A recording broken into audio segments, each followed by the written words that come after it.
Welcome to Wonderful Works Talks. We are so excited to have you here today. We're going to be talking about something really important, trauma in kids. And specifically, we're going to be looking at PTSD and what the church should know on how to help children and other people. And we are excited to have author Jolene Philo with us. Does My Child Have PTSD? And the co-author of Sharing Love Abundantly in Special Needs Families with Gary Chapman.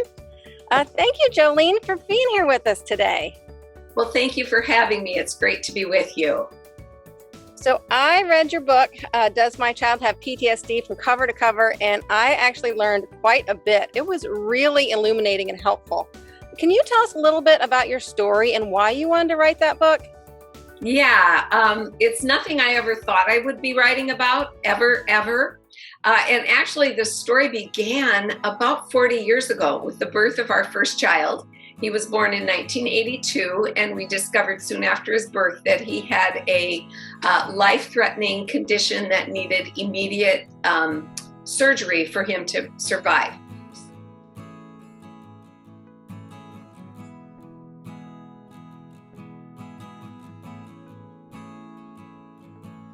So he had surgery before he was a day old. To make a very long story short, by the time he was 5, he'd had a total of 7 surgeries and hundreds of procedures, invasive procedures and tests and things.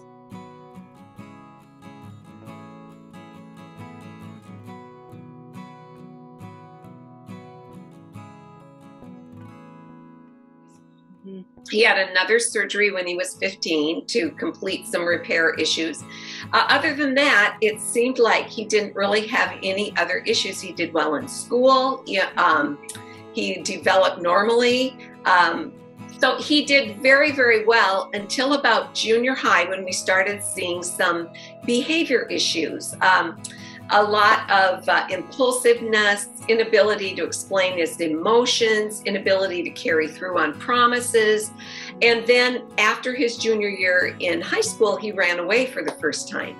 That began a pattern that lasted till he was about 26, when he called us from where he was living and asked, he said, "I don't know what's going on here. I need some help.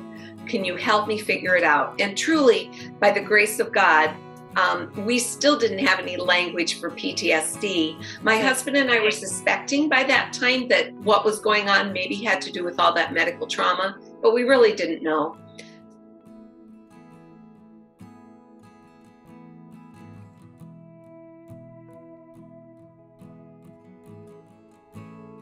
Yeah. So we were led to a facility where they were able to treat his PTSD, diagnose it, and he went through a week-long outpatient therapy that changed his life completely, and he's doing very well now. I mean, he still has, you always have vestiges of those kinds of things, but he lives a good life. A few years later, our soon-to-be son-in-law realized he was dealing with some trauma issues and went and was treated at the same clinic. My husband, at that point, I decided, oh my goodness, I'm going to go with them, and they wanted me to, and interview everybody there, because nobody outside the mental health care community really gets that this is a big thing. So I went, I interviewed everybody there. They gave me all sorts of reading to do, and that eventually led to my book, which was published in 2015. There is nothing in it that is brand new or earth-shattering. It just takes what the mental health care community has known for a long time, and I think explains it in more user-friendly language for those of us who are lay people, whether we're parents or teachers or with people in the church that want to know how to help kids who are dealing with trauma. Yeah, well, I think your story is really important for many reasons. But one of those reasons is because I think a lot of times when we think of trauma, we think about one big event has happened to someone, or they have had a life of abuse, or things like that. We kind of have categories. We think, yes, this is trauma, everything else, no.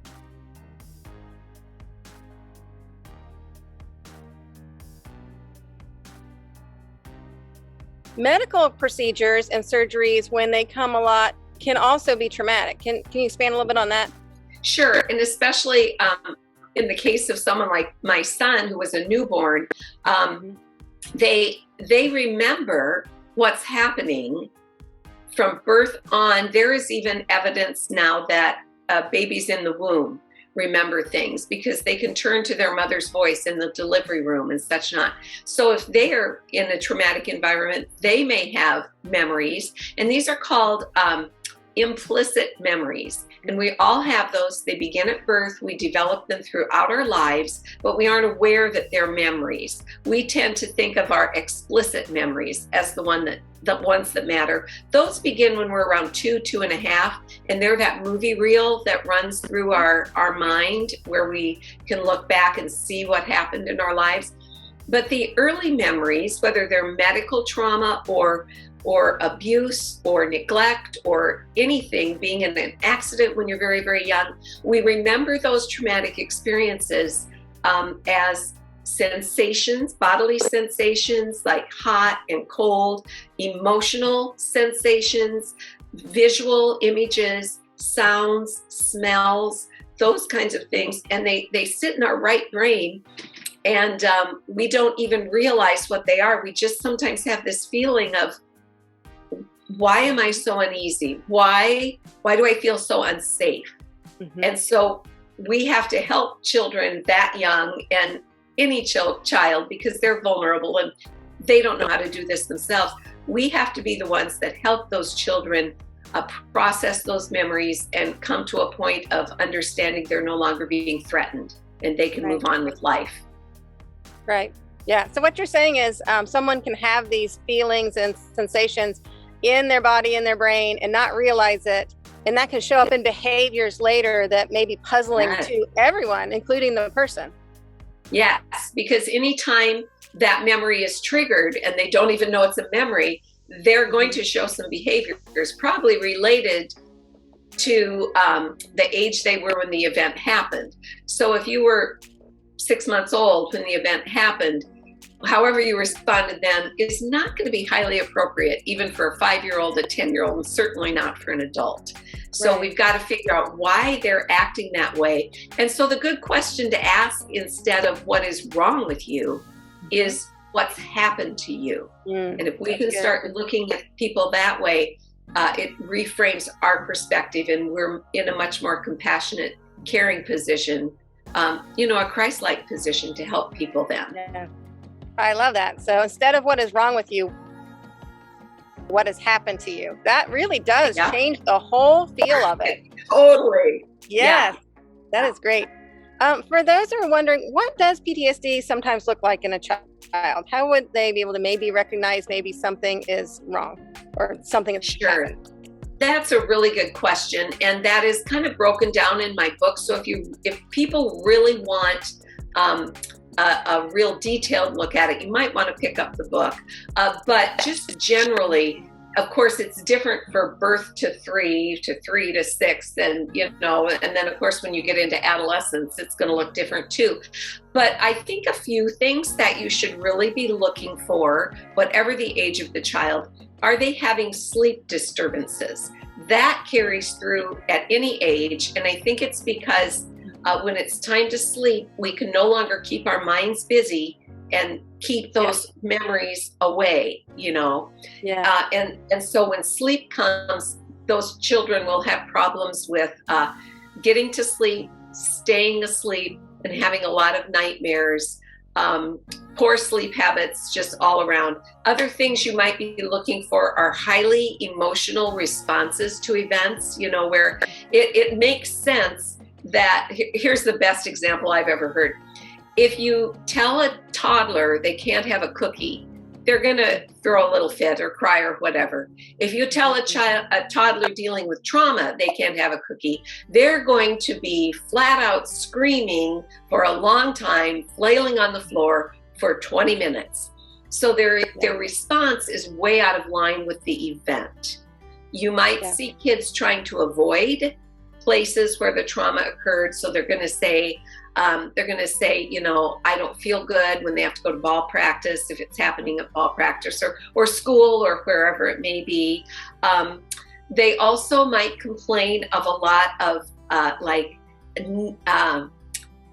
hard to pin down physical things like stomach aches and headaches and those kinds of things. And they truly are having them because they're either so tense about the remembered trauma that their headaches, or their stomach hurts, it's tied up in knots. So those are some of the things you're going to see a lot. As kids get older, you might start seeing things like impulsive behavior, into adolescence, substance abuse or self-harming kind of things. And I would say also another one is maybe, depending on the event that happened, even in elementary school on up, they may have an unusual preoccupation with death. Oh. And be very concerned that they're going to die or someone they love is going to die. Yeah, that is very interesting.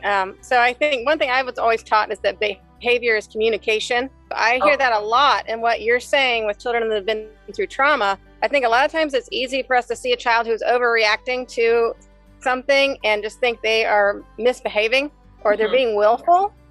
That's really a sign that something is bothering them deeply. That's right. Because remember, if it's a traumatic memory and it hasn't been processed, they have no words. It's those implicit memories stored in the right brain. They have no words. So all they can do is act. And so their behaviors are their words.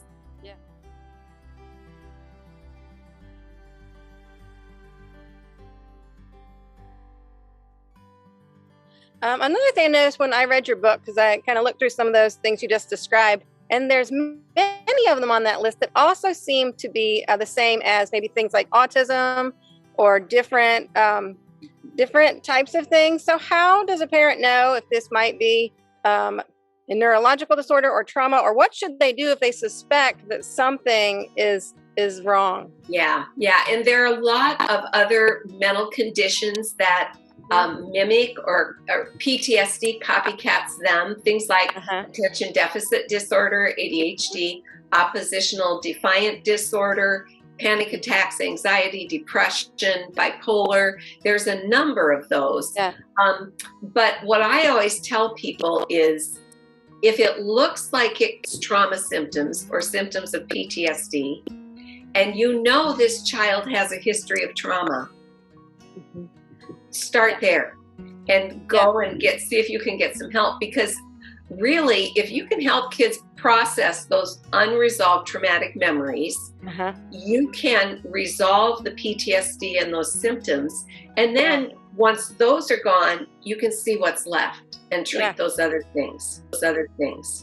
So would their first step be going to their pediatrician, or who should they reach out to first? I think if they know it's a trauma history, I would say just see if you can find a therapist.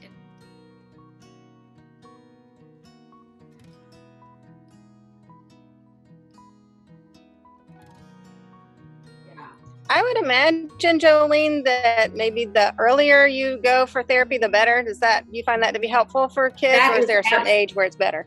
No, that is absolutely true. Usually you can start doing therapy with children as soon as they become verbal enough to help to be part of the activity of changing those wordless memories into a narrative with words. So they have to have enough vocabulary to do that. So around 3 usually is a good time. Or if you have a child who's dealing with developmental delays, if they're at the developmental level of 3, you can do it then. If you have children who are nonverbal in that they cannot speak, but they can understand, I think as long as they have an understanding at least a 3-year-old level, you could work with them too, because they're going to be able to tell the story to themselves in their heads. They understand words, they just can't express that. So that's a really good time to start, and the sooner the better, because when a child, let's talk just a little here about the difference between trauma and PTSD. We all have trauma in our lives, and trauma is the scary, yucky, painful stuff of childhood. That's the best way to think of it for kids. And we all have those things happen, but we don't all develop PTSD, mainly because we've got supportive adults who help us process those events so they don't remain stuck in our brains. But if you keep seeing, if there's a traumatic event and you keep seeing symptoms like we've described more than 3 months after the original event, then it can be diagnosed as post-traumatic stress disorder. And that just means that these kids aren't going to be able to process it themselves. They need the help of a therapist or a caregiver to do it. And then the sooner you can work with them, the better, because part of dealing with unresolved trauma is you figure out these coping skills that are rarely healthy. They worked at the time to get away from the trauma and the threat, but they're not healthy in the long run. Yes. And if we don't treat early, those unhealthy behaviors become habits. And you know how hard it is to break a bad habit. If we can start treating it early, you have to treat the trauma, but you don't have to spend nearly as much time relearning good habits.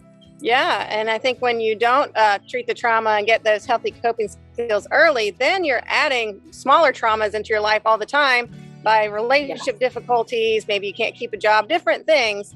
So the earlier you kind of work it out, the better for someone. Yes. And the more traumas a child is exposed to, that aren't treated, the more likely the trauma will turn into PTSD. That's a big risk factor. So if we can treat them early, maybe we can prevent a lot of the PTSD.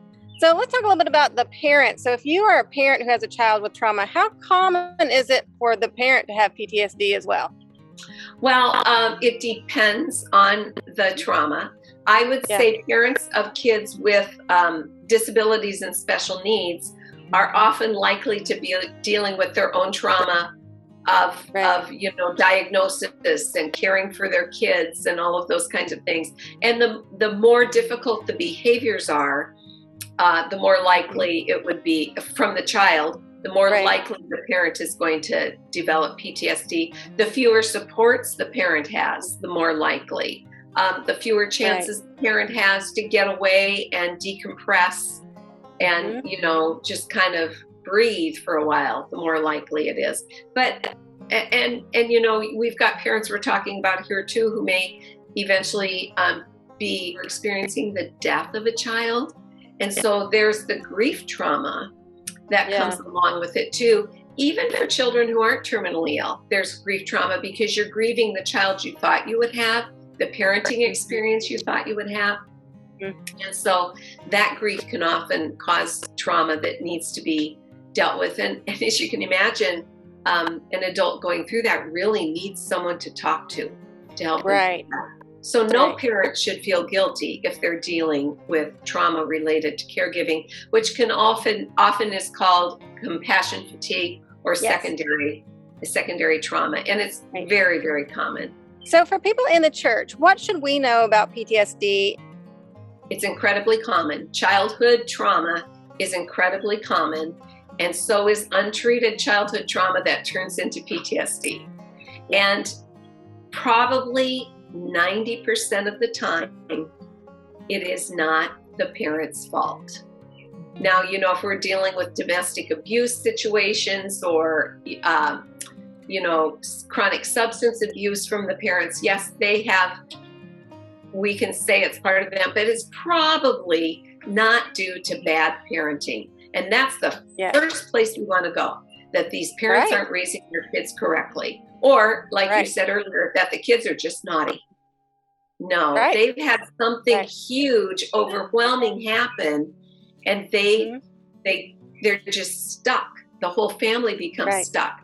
Well, aren't we as the church, we're supposed to help people get unstuck.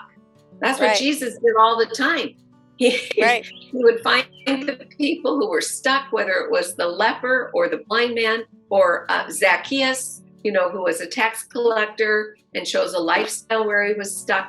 So we need to realize that our job is to help these families get unstuck. And some ways we can do that are to provide some of those supports that kids need, train our churches to be trauma informed and safe places. So our workers in the church know how to recognize trauma and how to make church a safe place for kids, because really that's what we need to do. I do educator trainings, And when I work with teachers, I tell them, you're not therapists. Right. You don't have to fix these kids. You just need to make the space they're in safe so that they can maybe learn or, and feel secure for a while.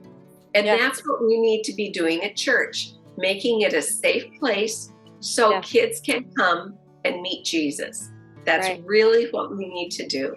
And the more we can do then, maybe providing those kids buddies, fiddling with the lighting and the sound and all sorts of things that we can do. And then provide for the parents things like support groups.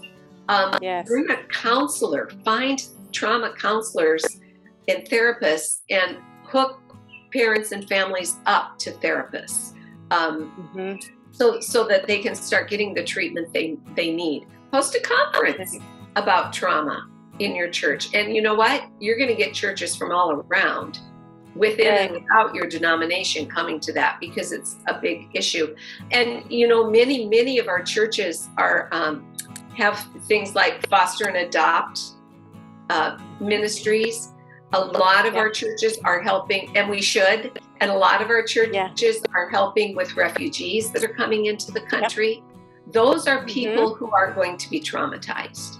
And so if we want to really meet all of their needs, we have to acknowledge that trauma is real. It's not something we can push away. People who are dealing with trauma aren't weak. They aren't possessed by the devil. They aren't, they aren't going to be able to, any more than a diabetic can heal themselves. They aren't going to be able to heal themselves and be supportive and provide what our families and children need. Because if we do that and we can break those generational cycles of trauma, we are going to have a much healthier church body and healthier families and healthier kids coming up to be the next generation of parents.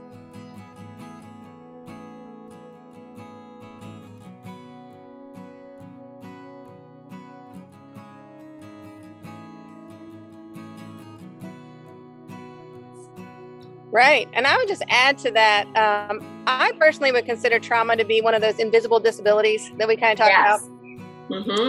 And I think a very simple but extremely important thing that churches can do is make sure that you're a safe place and that the families don't feel judged or shamed.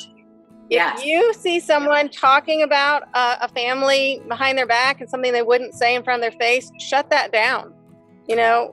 Just make people know that they are loved and accepted as they are. And I just think that if you don't do that, if you don't have a place where it truly feels welcoming and safe, where people can tell their stuff even when it's not Instagram friendly, then the rest of it doesn't matter because they're not going to come and they're not going to open up.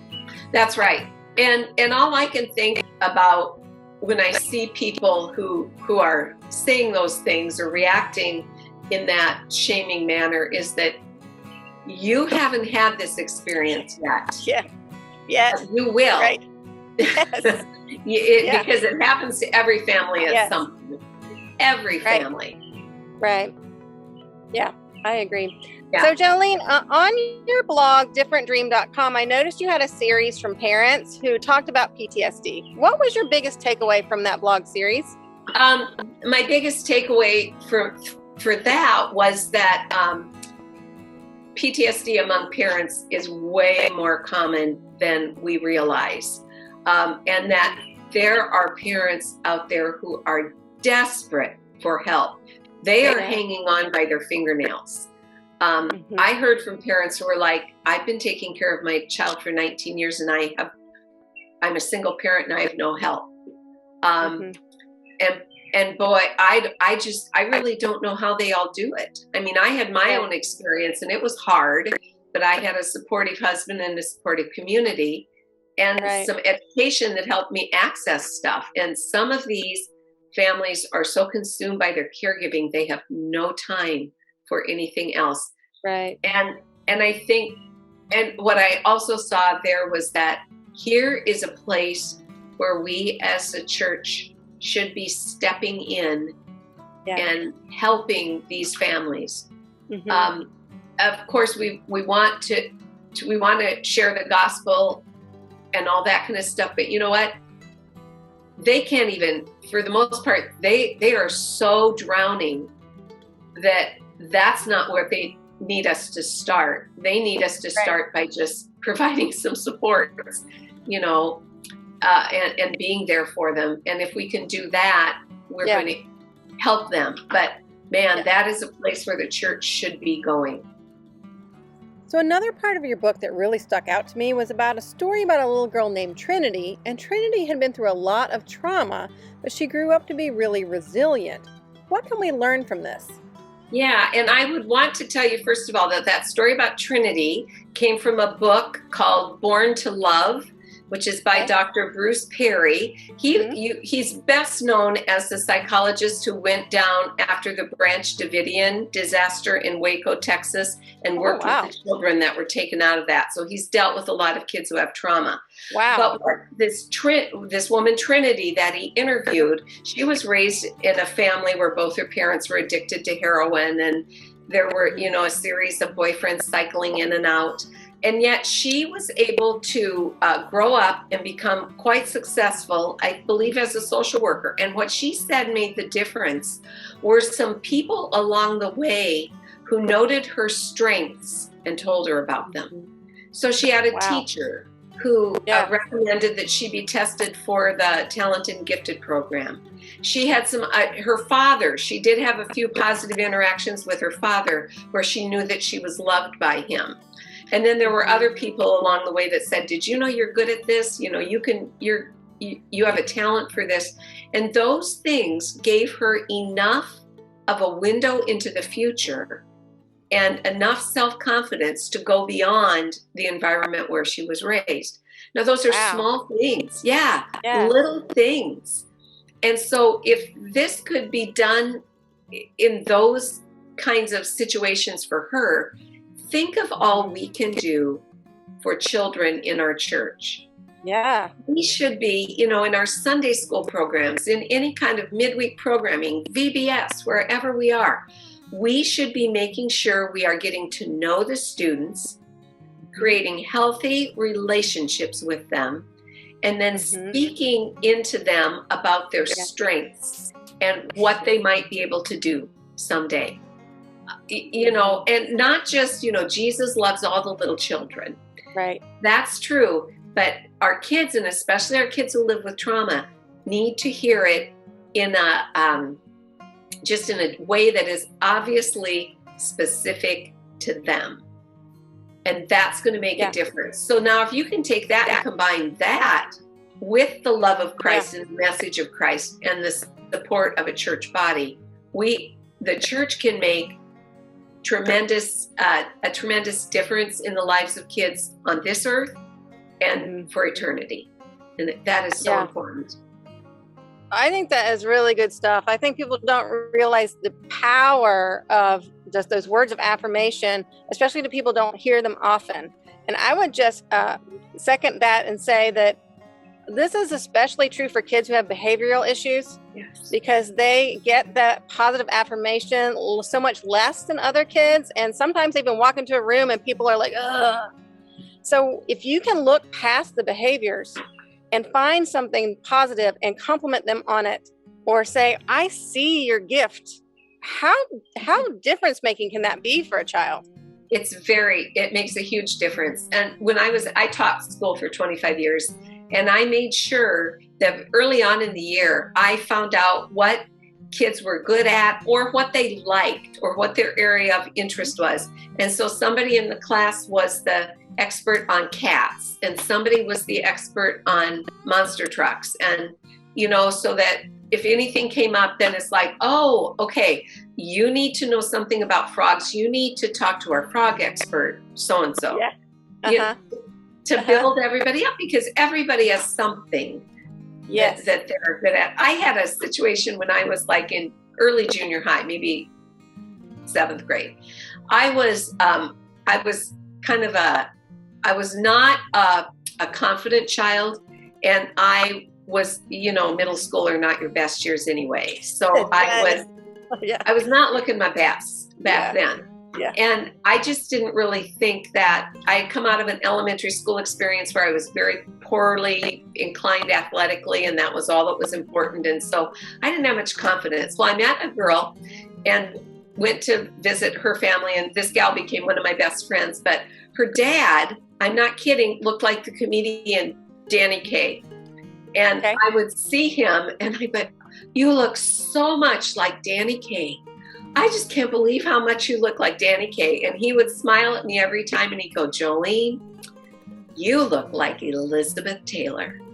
Oh. And for the rest of my high school years, he called me Liz then whenever he'd see me. Now, I didn't get it really until years later that, you know, he was speaking the potential he saw rather than the external. But you know, it's like we need to do those kind of things for our kids too. He was not mocking me in any way. No. He meant it. Yeah. Does that still make you feel a little emotional now when you think about it? It does. It still does. In fact, I told his daughter that and what an impact he made on me through the years. And she made sure and called me when he died because she said, "I knew he meant a lot to you." Yeah. So, yeah. That That just shows that the power of kindness and calling out beauty and gifts. I mean, let's do more of that. Yeah, exactly. Because I didn't look anything like Elizabeth Taylor, let me tell you. I still don't. But he saw something there. Yeah, that's a beautiful story. Yeah. And going back to your original story about your son and the medical trauma and all the parenting you did through this, trying to figure it out, how important was your faith to you as you were trying to parent through all of this? I would say my faith was really important to my husband and I struggled a lot. I struggled much more when our son was very young than my husband did.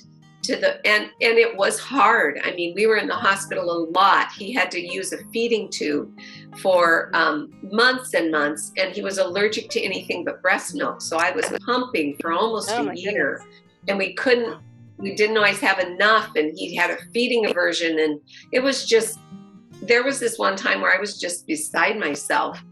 You know, how are we going to even keep him alive? And we were in a very remote area where there wasn't like a breast milk bank or anything we could hook into. And it was like one time God just put a hand on my shoulder and said, what are you so afraid of? Yeah. And I was like, well, my baby could die. And, you know, through a series of just kind of thinking that through, well, so if he dies when he's 6 months old, what's that mean? Well, you would take him to heaven. So what are you so afraid of? Right. And, you know, and then I'm thinking, well, yeah. And then, you know, we wouldn't have to worry about his decision at some age, and we wouldn't have to worry about puberty and all that kind of stuff. And that just really calmed me down. Now, of course, our son lived and we had raging puberty and everything else that went along with it. He's doing well now, but I'm like, God has a sense of humor there. See, I told you he didn't have that much to be afraid of. Really led me on a path. And there have been other times where, you know, I was just able to see that, especially the fact that we have a God who's a father and a God who is a son. And so there's nothing that me as a parent or my child can experience that God hasn't experienced also.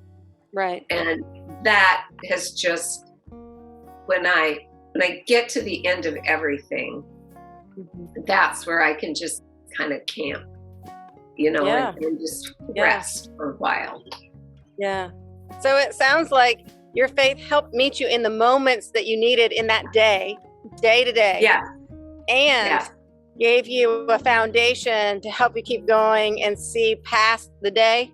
Yeah, really, truly. And now it's at that point where, okay, so if all this stuff all of these things happen to me, and here's the education that I have and the training, and then here are the gifts that I have, what can I do now? Where's God leading me now to minister to and prepare people who are in the thick of those things now, or the support people that surround them? What can I do with what I've learned and what God's given me to help others? Because he certainly, I mean, he did it for me, But Right. we serve a very economical God. So he did it for me, but it can help so many others. Yeah. What would you tell a parent who's in that day-to-day struggle right now, parenting a child through PTSD or trauma? I would just say to them, hang on. Just hang on. And when you can't, ask God, put your hand over mine and hold on for me, because I just can't. And be honest with him. Be honest with him. Tell him what you need. Ask him to provide. And then when you've got a breather and you can do something, ask somebody for help. Because this is one of the things that we as caregiving parents often do not do. We think we have to handle it all by ourselves, and we don't let people in. And unless somebody has gone through the same thing you've gone through, they don't know what you need. They don't know how bad it is. They don't know how to help. So let some people in and ask for what you need. And then when you can help someone else, do that also, because that will take your eyes a little bit off of your own situation and onto others and back onto God. So Jolene, what would be, if the people take one thing away from this interview today, what would you want them to take away? I would want them to take away, again, that trauma is very common. We all go through trauma in childhood. Childhood PTSD is more prevalent than you think, and it can be treated more effectively and earlier than most of us realize. So first and foremost, if we have kids who have a trauma history and they have trauma symptoms, do everything you can to try to get them in for some treatment, because you can make a big difference for them. And even if it takes a while, my son was 26 before he was treated for trauma that occurred at birth. It can help. It can make a big difference. Yeah, that is great. Well, we have learned so much from talking to you today. Thank you so much for talking to us. So before we go, I heard that you have a new book coming out. Can you tell us a little bit about that? I do, and I happen to have a copy right here. It actually released on June 7th, and it's called See Jane Run. And it is a cozy mystery. I'm kind of trying now to transfer from speaking and writing quite so much about my son's issues to fiction, partly because his stories are now 40 years old, but I still want to be speaking to this community. So in this book, it is a cozy mystery set out in Northwest South Dakota, which is where we lived when our son was born. Very tiny town, very remote. And when we were there, a rancher disappeared, and he's never been found to this day, or his body. Wow. They found his truck, but not him, not his body. That was 1977. So this takes the story of Jane, the school teacher, who is also the protagonist and an amateur sleuth. And she gets involved in a mystery that deals with this disappearance. And what I really like about these books is that, and there's a series. The next one is See Jane Sing, and it's coming out in September. There are many characters with disabilities in the community who are contributing members to the community and to the storyline, because we don't have enough of that in fiction. That is awesome. I'm going to put that on my summer reading list, and we should all check it out. Jolene, thank you so much for joining us, and we will make sure we put your resources up so people can go to your website and learn more. Thank you so much. Thanks for inviting me to be with you. I really have enjoyed it.